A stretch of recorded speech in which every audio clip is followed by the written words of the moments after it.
Hi everybody, this is the Football Hut, the amazing, spectacular, terrific, the great one, the people's champion, your host, the Hut, and this is another report on the insane asylum known as WFAN.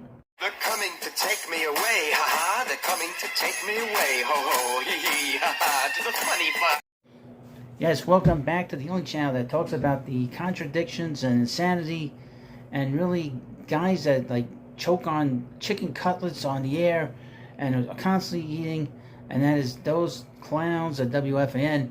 As you know, WFAN is in the city. They used to be at the historic Kaufman Astoria Studios, place where they film and record Sesame Street. They don't do that anymore. But you have a bunch of Muppets on the air every day, contradicting each other, contradicting themselves from minute to minute, hour to hour, week to week. I'm going to talk about Tommy DeVito, the Giants quarterback. He went from being a undrafted free agent. The Giants practiced him. They signed him. He was part of the practice squad. Then he became the third stringer, and then he became the backup after Daniel Jones had his first injury. And then he became the backup to Tyrod Taylor. And now, because of his injury, he's now the starting quarterback. There's been a lot of people who have been very fascinated by him. A lot of people were fascinated with him before the season. And they're certainly very, extremely excited to see him play. And that's before he started playing and before the Giants started winning. The Giants are now 5-8. They'll be playing the Saints this weekend. The Saints are 6-7. The Giants probably aren't going to make the postseason. Probably not going to make the playoffs, but this is a fun story. I personally did not want to see the Giants tank, because you don't want to see your teams bad. One thing I've noticed about YouTube is if your team is bad, nobody watches. I want to see the Giants win. That's all I care about on this channel. But WFAN is beside themselves. I don't think they know where to go with this story, and they're contradicting themselves. Let's start off one of the residents, one of the hosts from Brandon Tierney and Sal Licata. Sal Licata, also known as Spaz, because he spazzes out over every little thing.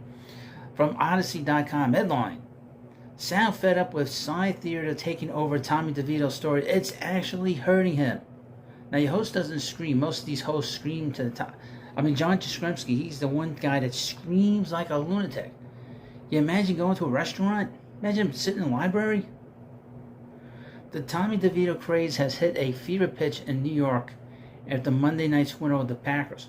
But Sal is fed up with the theater surrounding DeVito and believes it's taken away from what he's accomplishing. Quote, the story shouldn't be, look at this Italian kid from the area who lives at home and likes chicken cutlets, Sal said. The story is the kid is playing the best quarterback in New York. Tommy DeVito can play the quarterback position. That's the story. Who gives a bleep where he's from and what his ethnicity is? You know what it is? Sal's Paisan.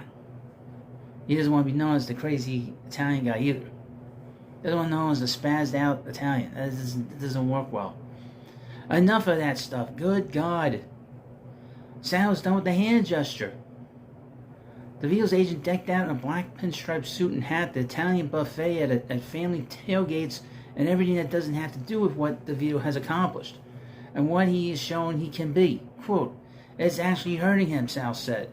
All that stuff, Tommy Cutlets, the hand gestures, parents, it's all taken away from what he's doing. You know, Spaz, what a freaking killjoy. And now, from the self-described guy that has issues that he's trying to get help for. This is from Greg Giannotti. We haven't talked about Greg in a while. Not since he sort of, did something bad about this book that the football writer, NFL writer, Gary Myers wrote. But Gio, or Greg as he's known, this is his real name. Gio's just a nickname. And I would mention his name is spelled G-I-A. They don't call him Gia. Oh well. But anyway, he's a guy that likes to pretend to know what's going on in other people's heads. I'm not joking, he does this all the time. Okay, here's from Odyssey. Gio jokes what Daniel Jones texts Tommy DeVito after Giants games. A lot of talk around the Giants this week has been about the relationship between Tommy DeVito and Daniel Jones. and how Jones may be handling the sight of DeVito becoming the feel-good New York football star of the season and leading Big Blue to a 3-game winning streak. DeVito seemed to silence any idea of a conflict when asked about his relationship with Jones at Giants practice on Wednesday. Quote, "He probably always the first to text on my phone right after the game ends. I'm usually standing here the next morning next to him getting treatment. So we're always talking. He's always the first one." Gio, who said earlier this week that Jones must be loathing. See, he likes to think, that he wants to be in the heads of other people. He doesn't want to be in his own head. Must be loathing the sight of DeVito being celebrated by his teammates. Joked that the text may not be as friendly as DeVito made them out to be. Why would he say something negative? Daniel Jones texts him, "Don't forget this is my team, greaseball." Terrible. This was this guy. Gio said, "Don't get any ideas, prosciutto face." And this is funny. It was, of course, a joke from Gio, but he does believe that Jones is likely a little concerned with how things are trending with the Giants as he recovers from ACL surgery. I would mention about Daniel Jones, you have to poke him to get a reaction out of him. You have to hit him with an iron prod to get him to react to things. So the idea that he's texting this stuff is not in his public persona or public character. There's not a lot of yucks coming from Daniel Jones. There wasn't a lot of yucks coming from Eli Manning. Now he can't shut up Eli Manning. But just sort of point that out. Again, Greg does not know what's going on in his head. He should pretend to know what conversations are going on between players. And really, this is the next host is a guy that has his own theme song. He has the Psycho Killer from Talking Heads. And this is Chris McMonagle posting his picture here. It's not a lot of smiles here. There's not a lot of smiling here. From Odyssey.com. Bad game against Saints could bring a quick end to the Tommy DeVito fairy tale. Oh, thank you. This is like the monster. This is like the ogre that isn't funny, like Shrek coming in and basically throwing his fist into the table. CMAC has been trying to temper the expectations of Giants fans throughout the Tommy DeVito run. Another guy that's a bit of a killjoy, and urges those fans would benefit from simply enjoying the ride without getting ahead of themselves in regards to what the undrafted rookie could become. With the Saints on deck, CMAC warns that the DeVito story could come to a crashing halt come Sunday. Another guy is trying to keep it real. Let's depress everybody. As you can see in the pictures, he's very happy. We all enjoyed the story. It's fun. I know you look like you're having a lot of fun, and I'm not trying to downplay it. But I think a bad game in New Orleans probably puts an end to this whole thing. He has not shown he can be the future of this team. It's crazy to think so. It's been one good game. He has won 3 in a row, yes, but it's been one good game, so let's see more of it. Now, when DeVito has a repeat performance was Monday night against the Packers and goes into New Orleans and takes down the Saints, then it might be the time to start wondering how far DeVito could ride this wave. Quote, "I think this is a tough spot for him. I'll be impressed." You don't seem to be impressed with too many things there, McMonagle. "I know the Saints aren't very good, but this is a tough spot and a tough building." You think so? And finally in this video, one of the more saner people on the fan, and that's Tiki Barber.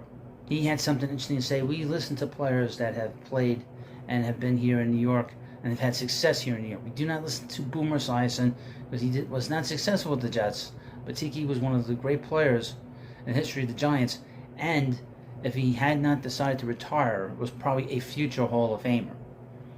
I hope that he gets in. He's up for election by the writers. But from Odyssey again, Tiki says, "Pump the brakes on Tommy DeVito's NFL future.